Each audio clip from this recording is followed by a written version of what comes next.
Raríssimos e raríssimas, bom dia, René de Paula Júnior falando aqui no Radinho de Pilha, 30 de junho de 2023, isso me faz lembrar de um filme que eu absolutamente adoro, até me deu vontade de assistir de novo, que é aquele filme do Monty Python, O Sentido da Vida, né? Que o filme é um caos, é uma série de cenas completamente mirabolantes, e no meio, assim, aí sem mais nem menos você está ali assistindo o filme, aí bum, aparece um slide, uma tela, com uma música grandiosa dizendo bem-vindo ao meio do filme, né? Se você não entendeu o filme até agora, quem sabe mais pra frente, é uma sacada muito divertida, porque afinal o filme promete falar sobre o sentido da vida, e eu tenho a minha teoria, é lógico que ele não mostra conclusão nenhuma, eu tenho a minha teoria que a tese central do filme está numa pequena animação, mas eu não vou dar um spoiler aqui, é uma coisinha escondida ali, mas eu estou dizendo, por que eu estou lembrando disso? Porque é 30 de junho,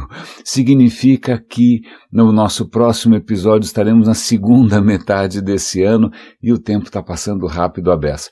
Mas eu quero começar esse episódio de sexta-feira, normalmente sexta-feira acabou se tornando, né, com o tempo, um dia para a gente respirar um pouco mais, pensar no que a gente acabou vendo durante a semana, no que a gente acabou ouvindo durante a semana. Então eu acho que inspirado por grandes acontecimentos cósmicos, eu quero falar sobre coisas celestiais. Eu quero falar sobre algo que nos protege, algo que realmente talvez tenha sido a chave da vida neste planeta, algo que o tempo todo vela por você nos céus, né? Eu quero falar aqui de Júpiter. Não virei aqui um adepto do paganismo, vale lembrar que Júpiter é o nome da divindade suprema na mitologia romana, né? O Júpiter é o nome romano de Zeus, né? Mas eu não virei um romano subitamente. Não, estou falando do planeta. Estou falando do planeta porque uma das últimas coisas que eu acabei de ver antes de começar a gravar aqui com vocês foram imagens absolutamente espetaculares de Júpiter. A NASA está com uma nova missão, a missão Juno, né, já que a gente está falando aqui de nomes da mitologia, né, Juno está mandando imagens magníficas de lá. Né. É muito engraçado porque a Juno é uma sonda gigantesca, parece um ônibus de tão grande, né, movida a energia solar, tem uns painéis de metros e metros de comprimento para conseguir mandar as coisas para cá. Mas ela está tão longe, mas tão longe que qualquer informação que ela mande demora mais de meia hora para chegar aqui, porque Júpiter está a mais de 650 milhões de quilômetros. Ou seja, lá nos cafundós, né, muito longe, né, uma obra feita pelo trabalho coletivo de cientistas durante anos e anos. Aliás, demorou uma eternidade para chegar até lá, né? Chegar até lá não vai em linha reta, você vai pegando carona aí com várias rampas gravitacionais, você parece um skatista na gravidade do sistema solar. Pois bem, as imagens são absolutamente espetaculares e é uma coincidência boa, porque um podcast que eu adoro, que é o In Our Time, aliás é um programa de rádio que existe há décadas. Eles fizeram um episódio ontem e anunciaram que estão entrando de férias, disseram, olha, a gente vai comemorar praticamente 1000 episódios. Ou seja, 1000 semanas. De novo, eu não vou fazer conta, eu vou errar, mas eu adoro, o apresentador é o Melvin Bragg, ele deve estar bem velhinho, né? É uma figura com uma longa trajetória na televisão e no rádio inglês. Bom, mas pois bem, o In Our Time eu adoro, e cada vez o tema pode ser qualquer coisa. Então, se eu não me engano, o penúltimo foi uma poeta inglesa, se eu não me engano. Agora, o de ontem foi sobre Júpiter. Ele trouxe ali grandes especialistas, isso que é o legal da BBC, eles têm acesso a gente de peso e tal. E algumas histórias eu quero compartilhar com vocês. Por que eu vim com esse papo todo meio místico de que a gente tem uma proteção? Acontece o seguinte, primeiro, Júpiter é muito grande, mas é muito grande. Ele deve ter, se você pegar o diâmetro dele, acho que é 11 vezes o diâmetro da Terra. Mas como, vale lembrar, o volume é o cubo dessas coisas todas, né? Então, se Júpiter fosse oco e a gente fosse colocando os planetinhas Terra lá dentro, isso dava mais de 1000 planetas Terra lá dentro, né?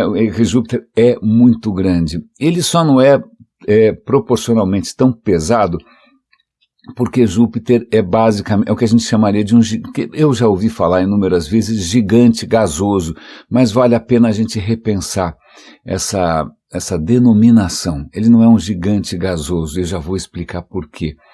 Pois bem, Júpiter é muito grande. Júpiter é muito grande, e como é que ele ficou tão grande? Bom, quando o sistema solar se formou, né, que tudo por gravidade, né, de repente você tem ali pequenos pedacinhos de sei lá do que, de poeira que começa a se juntar e começa a se empelotar, a pelota, né, como está maior, atrai mais pelotas, aí ele vai se empelotando, e aí chega uma hora em que, ok, de repente não tinha mais tanta pedrinha para ele juntar por ali, ele começa a juntar o gás que estava dando bobeira, estava dando sopa no sistema solar, ele começa a atrair esse gás, e aí ele fica realmente enorme, é uma coisa colossal. Curiosamente, por mais que as fotos mostrem o que parece ser um cappuccino gigantesco, né, sempre aquelas coisas meio coloridas ali se misturando, tem aquela mancha vermelha, aliás, aquela mancha vermelha é uma tempestade. Por que ela é vermelha ninguém sabe ao certo, mas ela é uma tempestade 2 vezes maior do que o planeta Terra. O negócio é sério, é uma tempestade que está rodando ali pelo menos há mais de algumas centenas de anos. Como é que a gente sabe isso? Porque Galileu, vamos lá, vamos começar com Galileu, né? Galileu, telescópios, tá bom? Telescópios, aquele tubo. Aliás, se vocês forem para Florença, por favor, visitem o Museu Galileu, porque lá você vai, como eu, ficar emocionado de ver diante de você a luneta do Galileu. Você vai poder fazer uma selfie, vai poder tirar fotos como eu tirei. Pois bem, com uma luneta miserável, uma luneta que qualquer criança hoje tem, o Galileu falou, que beleza, eu vou explorar o céu que é essa perfeição imutável, o céu criado pelo Criador e que gira em torno de nós, que fomos criados à imagem e semelhança. Aí ele resolve apontar para onde? Bom, para o Sol não dá, senão o cara vai ficar cego, né? Bom, aí tá bom, a Lua toda esburacada, bom, isso todo mundo já tinha uma certa noção. Aí ele vai para o terceiro objeto mais luminoso, acho que o mais luminoso obviamente é a Lua, né, no céu noturno, o segundo mais luminoso é Vênus, mas Vênus também, você olha, não tem nada que chame muito a atenção, mas quando ele apontou sua minúscula luneta para Júpiter, ele falou, ups, fui enganado porque eu estou vendo alguma coisa estranha, que eu estou vendo aqui em torno de Júpiter, o que parecem ser 4 estrelinhas.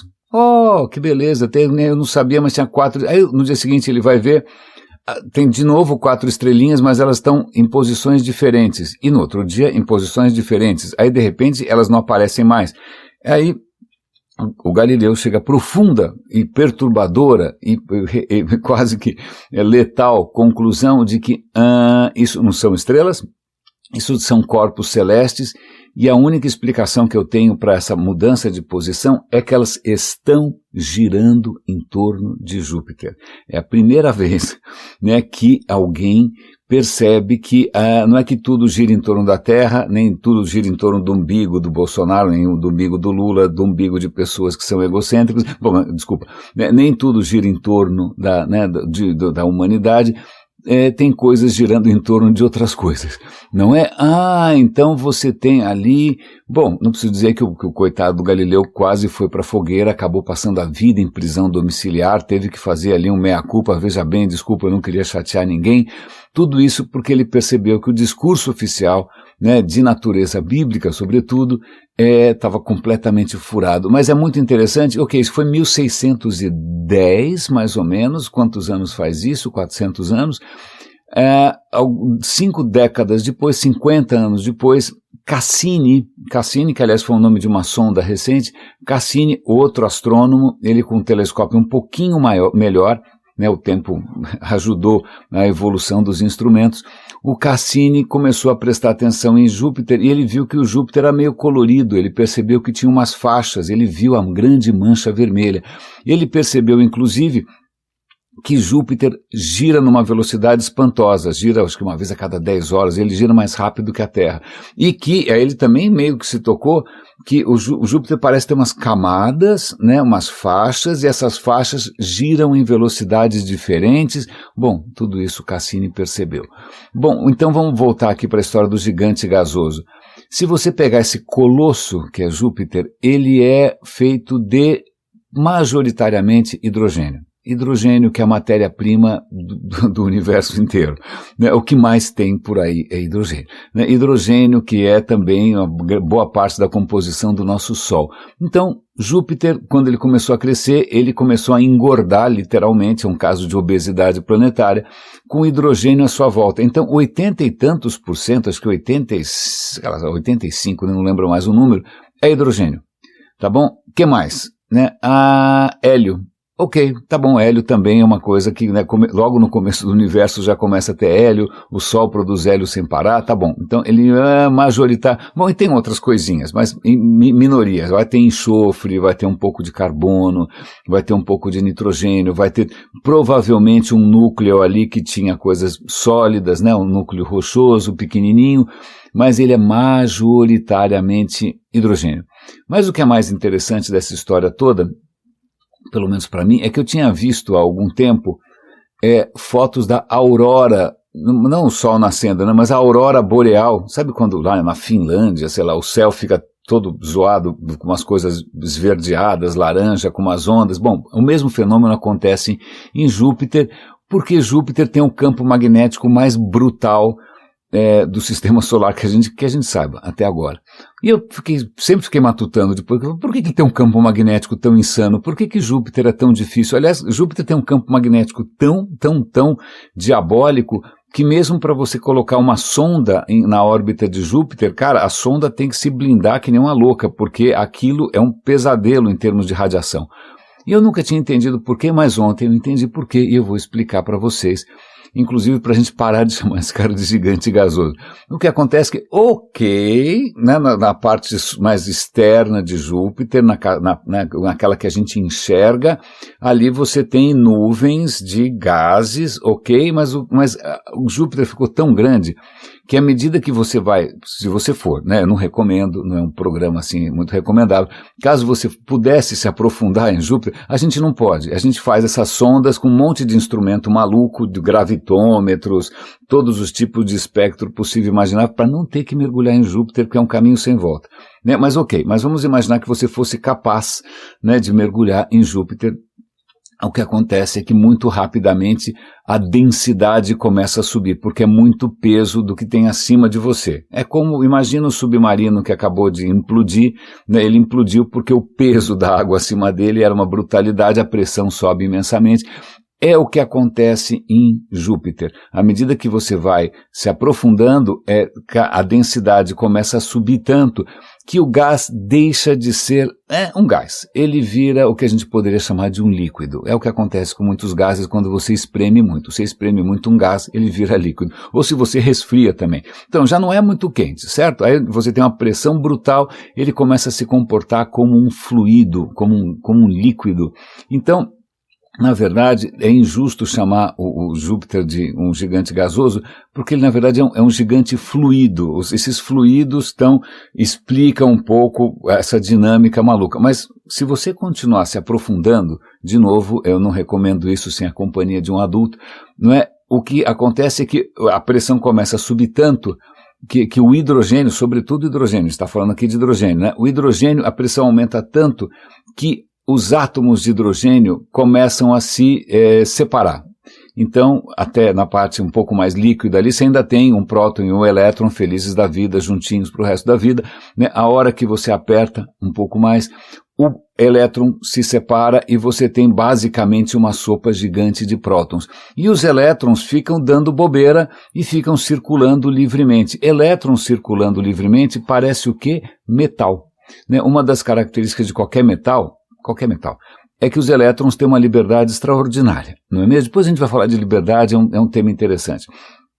Pois bem, esses elétrons em liberdade que estão ali, é como se o hidrogênio tivesse virado um metal, tanto que muita gente fala que a partir de um certo ponto que você tem ali é hidrogênio metálico, que é uma coisa difícil da gente imaginar, mas é que a nossa imaginação, infelizmente, está acostumada com as nossas condições terrestres muito agradáveis, muito favoráveis, Então, a gente não costuma imaginar essas coisas infernais. Pois bem, então você tem ali elétrons girando que nem os loucos. Elétrons, ou qualquer carga elétrica, quando ela se move, ela produz o quê?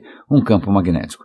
Então, isso é uma corrente elétrica violenta, né, justamente porque o hidrogênio simplesmente se separou, né, e essa corrente gigantesca no núcleo de Júpiter é que faz com que ele tenha um campo eletromagnético monstruoso, que produz essas auroras, que inclusive influencia suas luas.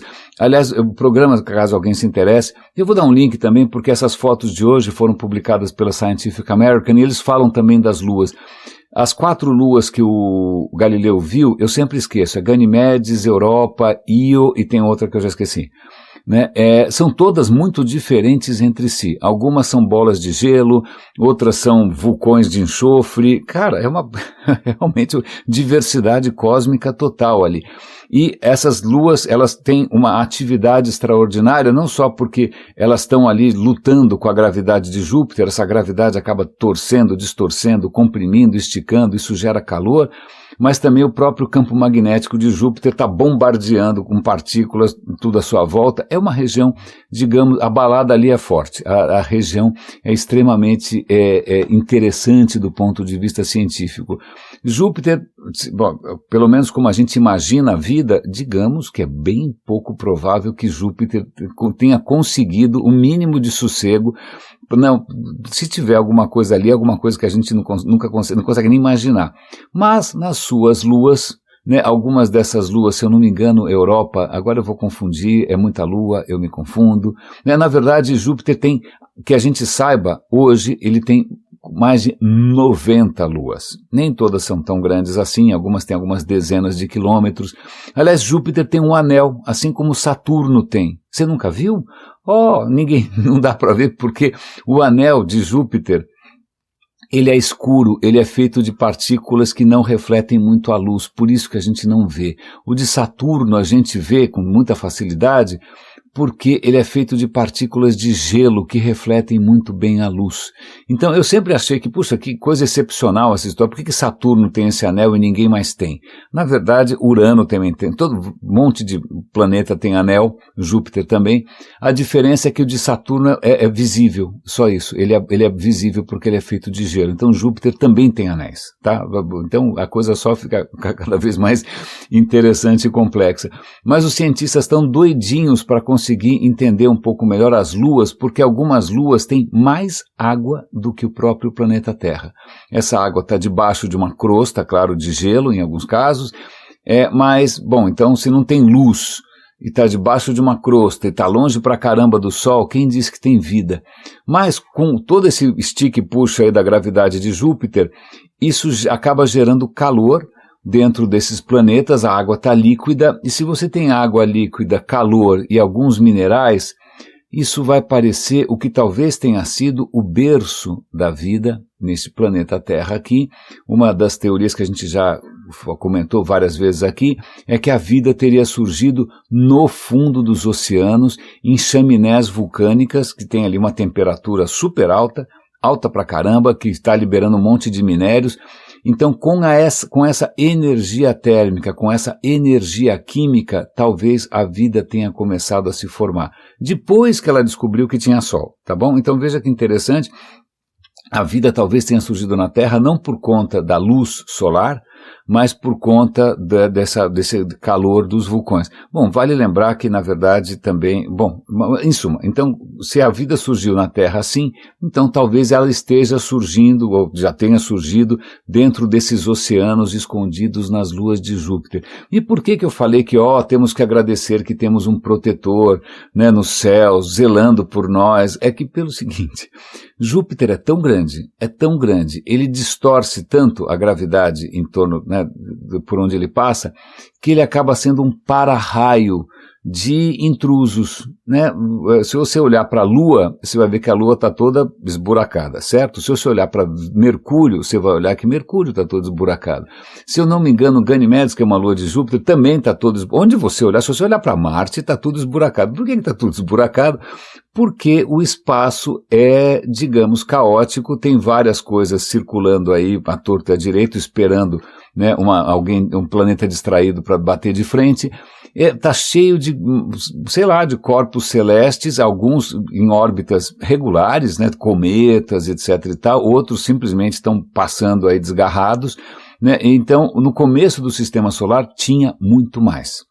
Que até eles chamam, tem uma época, alguns bilhões de anos, que eles chamam o Grande Bombardeio, né, que foi uma época que realmente estava cheio de pedaços voando por aí, esses pedaços foram se chocando uns com os outros, por isso que você tem tudo esburacado, mas vamos agradecer de novo a Júpiter, praticamente essa presença divina, porque Júpiter é um para-raio, ele tem a gravidade tão grande que ele acaba atraindo para si muitos desses corpos. Então a gente fica só imaginando quantos meteoros já não teriam atingido a Terra se não tivesse o nosso primo grandão ali, nosso irmão mais velho, né, atraindo muitos desses corpos celestes. Mas como qualquer criatura divina, né, que a gente já concebeu ao longo desse tempo todo, ele também às vezes apronta, a gravidade de Júpiter pode desviar alguns desses corpos, e na hora que ele desvia, quem sabe um desses acerta a nossa testa, como já aconteceu há 66 milhões de anos, e mandou os dinossauros tudo virou lama. Mas eu acho essa história absolutamente genial por inúmeras razões. Primeiro, pela escala. Segundo, porque pelo desafio que é para os físicos. É uma descoberta atrás da outra. Tem um monte de coisa que eles não têm ideia por que a mancha vermelha é vermelha. Eles estão começando a entender a dificuldade que é você tentar adivinhar. E olha que interessante, né? Eu usei a palavra adivinhar, mas é você imaginar instrumentos que possam nos dar pistas sobre aquilo que a gente jamais teria condições de conhecer, que é o interior de um gigante, de um cappuccino ensandecido, um cappuccino elétrico, né, lá nos céus com suas luas, e é isso. Então eu vou dar o link caso vocês queiram uma nova imagem para o seu desktop. Eu já comentei que o meu desktop tem uma imagem gigante do Sol enfurecido. Quem sabe eu troco o Sol enfurecido por Júpiter, o fluido, né? E já que estamos falando de fluidos em geral, né, tem aquele livro que eu não li e não gosto muito, mas uma hora eu vou ler, tá bom? Como é que chama o nome do cara que fala que o mundo é líquido, a realidade é líquida, sei lá, não lembro mais. Mas vamos falar de coisas fluídas. Eu vou recomendar para vocês um vídeo que vale a pena ser assistido, está muito bem produzido e que é profundamente perturbador. Profundamente perturbador, sobretudo porque ele me traz à memória um mundo que eu estou tentando esquecer. Eu vou explicar o que é. Aeromoças. Aeromoças voando pelos céus, né? Aquelas moças tão simpáticas. Tal. Pois bem, aeromoças. Isso é uma história genial, porque nos Estados Unidos, quando começou essa história de ter voos comerciais, etc. e tal, havia aeromoças. E se você prestasse atenção, tinha um certo padrão ali. Todas as aeromoças eram literalmente moças, né? Além de serem aéreas, eram moças. Todas eram lindas, todas estavam vestidas de maneira bastante insinuante, todas eram extremamente solícitas, todas eram magras, todas eram jovens e todas eram brancas. Pois bem, a indústria aeronáutica americana, sobretudo, provavelmente as outras também, mas elas sistematicamente, deliberadamente, abertamente, assintosamente recrutavam moças brancas lindas e solteiras, não poderiam ser casadas, era proibido ser casado. Então, caso você tivesse, né? Aliás, eu me lembro, quando eu era adolescente, eu sou de 64, quando na década de 70, nossa, essa moça é tão bonita, era tão alta, ela poderia ser aeromoça. Era uma carreira possível para moças lindas, né? Uma moça linda, hoje talvez pense numa passarela, né? Para ser uma top model, uma Gisele Bündchen, mas naquela época a passarela era o corredor do avião mesmo, né? Para você desfilar. Então veja, o que o vídeo vai mostrar é que não só havia essa campanha, esse recrutamento de um certo perfil de mulheres brancas, lindas, magras e solteiras, né, com limite de idade, depois de um certo limite de idade cai fora, né, mas o que é mais doloroso, realmente é de revirar o estômago, é que a propaganda, a publicidade das companhias aéreas usava essas moças como chamariz erótico. Então eles vão mostrar uma campanha, acho que eu não lembro qual era a companhia, se era National, eu não lembro. Eles botavam os rostos lindos, umas moças lindas, com um olhar assim, sedutor, e ela falava, e aí estava escrito no texto assim, fly me, venha me voar, fly me. Qualquer coisa que começa com F em inglês parece outra coisa bastante sexual que também começa com F em inglês, né? Então, veja, uma moça linda, né? Que aliás, agora que eu estou me lembrando, quando eu era adolescente, uma moça muito bonita era chamada de avião, não é? Então, uma moça que é literalmente um avião dizendo para você, venha me voar, não é? Isso é de digamos, de uma sexualização e de uma objetificação absolutamente repulsiva. Hoje, na época, era normal. Então, o que esse vídeo vai mostrar é uma sequência de anúncios e campanhas. Por exemplo, tinha lá um comercial de umas aeromoças de uma companhia aérea, não sei qual que era, elas andando super lindas, com os pernões, com as pernas de fora, e a aeromoça fala, olha, venha para cá porque nós somos a única companhia aérea onde a gente anda de shortinhos. Era nesse patamar, sabe? Nesse patamar de objetificação. As moças dizendo, venha para cá, para que alguém deve ter provavelmente colocado, né, as coisas, né, num carrinho bem baixinho, provavelmente para elas terem que se debruçar e ficar um corredor inteiro de homens babando, né? Então a coisa não para por aí. Um outro anúncio mostra várias moças sentadas, todas lindas, todas jovens, todas brancas, e está escrito bem grande assim, perdedoras. Porque eles estão insinuando que mesmo sendo lindas, elas não são lindas o suficiente para passar no processo seletivo. Esse é um anúncio, mostrando moças lindas que são losers, porque elas não são lindas o suficiente. E aí o comercial disso, que é o vídeo, ele mostra uma moça linda sorrindo, e aí você vê uma voz masculina, não, ela é esquisita. Próxima. Aí a outra moça linda de óculos, não, ela usa óculos. Ok, esse era o processo de seleção. As coisas começam a mudar, sobretudo porque na década de 60, na década de 70 começa também esse movimento de igualdade racial, começa a ter uma série de movimentos, Martin Luther King, rebeliões nas ruas, e uma aeromoça, uma candidata aeromoça que era negra, ela processa uma companhia e fala, olha, desculpa, vocês estão me discriminando porque eu sou negra. E aí a lei é atualizada, obviamente uma batalha judicial, vejam, uma batalha, e aí contratam moças negras, e aí depois começa uma série de outras batalhas. Espera, por que a gente tem que ser solteira? Peraí, por que a gente tem que ser magra? Peraí, por que a gente tem que ter limite de idade?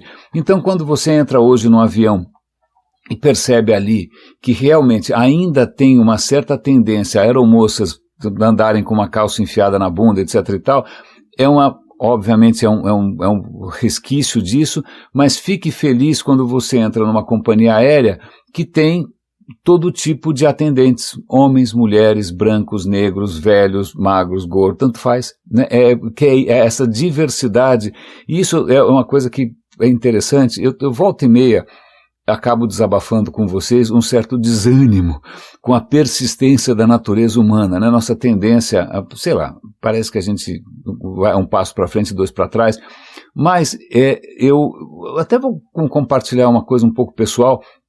Eu estou numa empresa nova, né, e aí tem todo o processo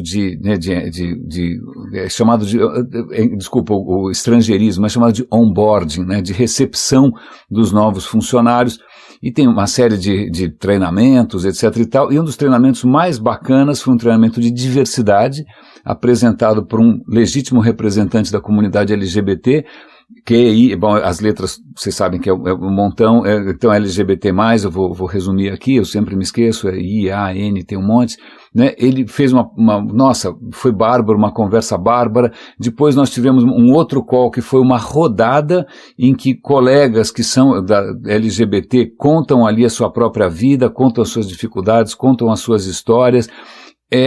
Eu pedi o microfone com a voz embargada, eu não estava conseguindo falar direito porque eu estava emocionado, porque eu sou mais velho e esse tipo de diversidade, de abertura, de transparência, de liberdade era inimaginável, né? Era absolutamente inimaginável. Então, vocês não têm ideia do quanto eu fico feliz, né, que muitos de vocês tenham, todos vocês, espero que todos vocês estejam em cidades, ou pelo menos em países, onde o que importa é amar. Agora amar é um verbo transitivo, não é o verbo intransitivo, que nem naquele livro maravilhoso do Mário de Andrade, mas em que vocês tenham liberdade de amar. E que lástima países como a China, que estão cada vez mais criminalizando ou dificultando não só a questão da liberdade sexual, mas inclusive a manifestação. A parada gay na China está praticamente desaparecendo. A gente já comentou aqui que tem dezenas de países na África onde você pode ser preso, né? Então, que bom que São Paulo tem a maior parada gay do mundo, que bom que isso hoje não é mais um problema. Eu me lembro de tantos colegas e tantos amigos mais velhos do que eu, que tiveram que passar a vida inteira dentro do armário, que se tornaram pessoas amargas, pessoas desconfiadas, pessoas tensas, porque simplesmente na sua juventude isso não era possível. Então, quando eu vejo esse vídeo das aeromoças, né, com essa sexualização estúpida das mulheres, com essa discriminação contra outras cores de pele, contra outros perfis de corpo, eu vejo que isso está passando, eu falo, uau, há esperança, né? Algumas coisas progridem, algumas coisas avançam, né? Mesmo que a gente eleja a gente com a mentalidade de 100 anos atrás, aí eu estou falando tanto do Bolsonaro quanto do Lula, infelizmente, né? Mesmo que ainda tenha essas múmias, né? Eu acho que tem esperança nessa geração mais nova. Pelo menos vocês não têm menos neuras e menos paranoias, podem respirar um pouco mais tranquilos. O que mais que eu tenho? Eu não posso me estender muito hoje, porque hoje eu vou para o escritório, mas o que mais que eu posso comentar com vocês hoje aqui de interessante? Eu estava falando aqui de Júpiter. Um outro vídeo que eu vou mandar para vocês aqui da BBC, ele começa com um rapaz, bom, para mim é rapaz, né, deve ter uns 30, 40 anos, não sei, falando empolgadíssimo sobre Júpiter, sobre quanto Júpiter influenciou o sistema solar. Ele fala, mas no final ele fala o seguinte: eu era criança e eu me lembro quando meus pais me mostraram um telescópio no quintal, e aí eu consegui ver Júpiter pela primeira vez, né? E eu fiquei empolgadíssimo. Eu jamais poderia imaginar que décadas depois eu tivesse aqui efetivamente desnudando, efetivamente desvendando, entendendo esse absoluto milagre, né, nos nossos céus. Eu achei tão bacana, porque veja, às vezes uma experiência dessas na infância, né, o deslumbramento com a ciência, o deslumbramento com tudo, pode mudar a sua vida para sempre. Eu achei isso muito legal. Mas já que a natureza humana é natureza humana, vamos lá, eu tenho que compartilhar isso com vocês, porque é a coisa mais completamente desconcertante e completamente mirabolante, e envolve, obviamente, internet, e envolve, obviamente, social media, e envolve, obviamente, influencers oportunistas, tal, que é a questão de, aliás, como é que chama? Eu já até esqueci o nome, meu Deus do céu. Manifesting. Eu não sei como é que isso ficou em português, se é manifestação. Não é pra rua reclamar de, sei lá, não. Manifestação.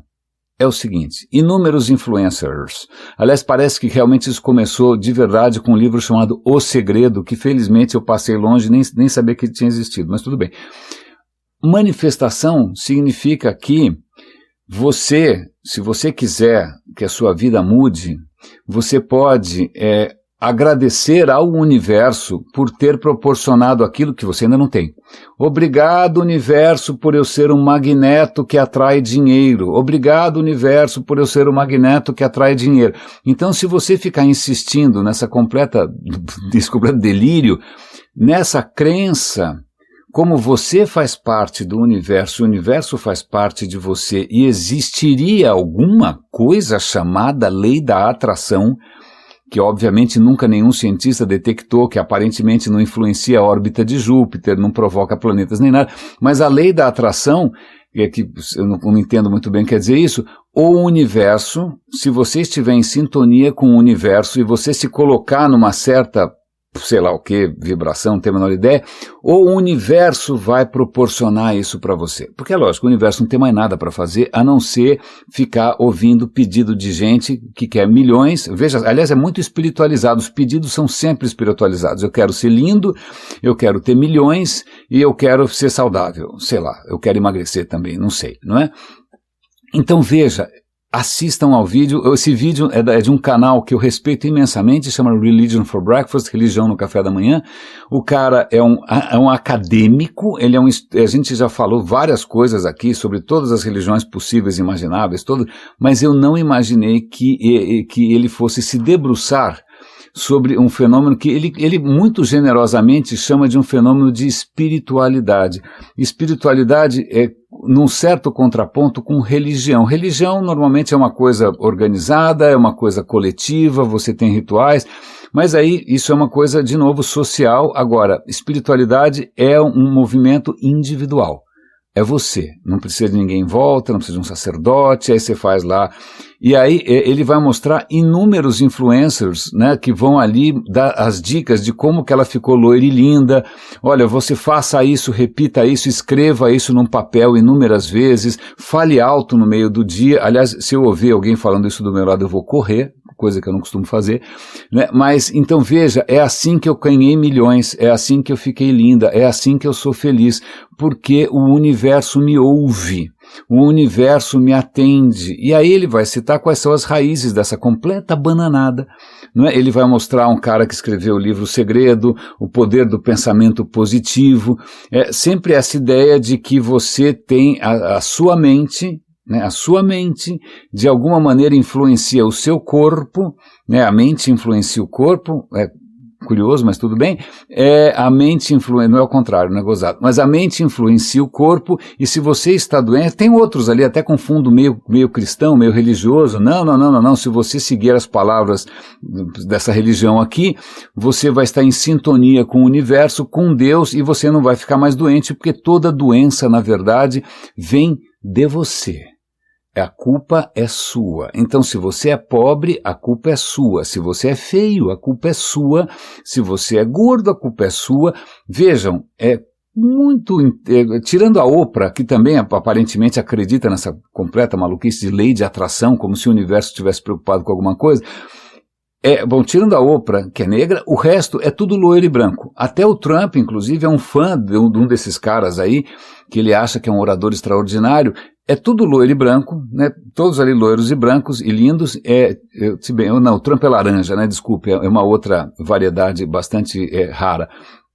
Mas todos ali pregando esse credo, né, de que você faz o seu destino, só depende de você, e é uma questão de você mentalizar, e se você mentalizar, as coisas vão acontecer. O que é muito estranho, porque o que a gente insiste aqui no Radinho é que nós somos uma espécie social.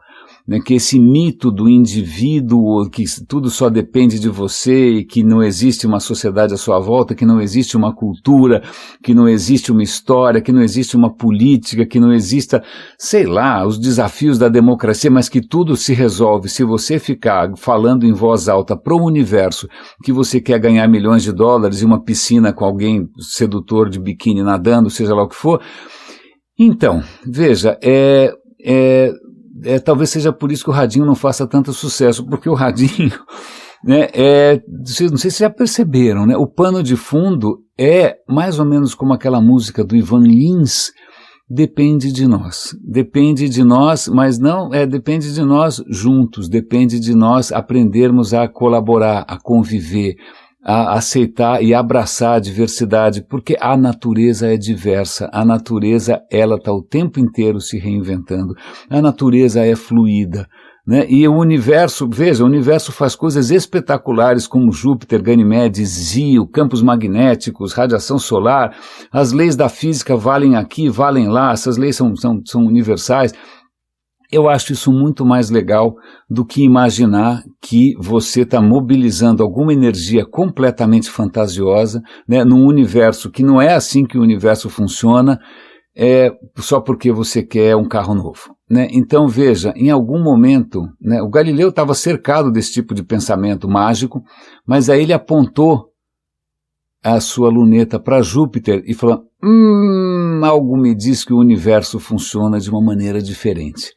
Então é por isso que aqui o radinho está apontando a nossa luneta, as nossas sondas espaciais de missões científicas internacionais para Júpiter, para a gente tentar entender que, veja, acreditar que o universo gira em torno do nosso umbigo e que de repente o universo seja alguma coisa a nosso serviço, eu acho que ele desvia a nossa atenção para aquilo que eu acho que é mais mágico, aquilo que nos conecta, aquilo que nos une, o quanto todos nós dependemos de todos nós.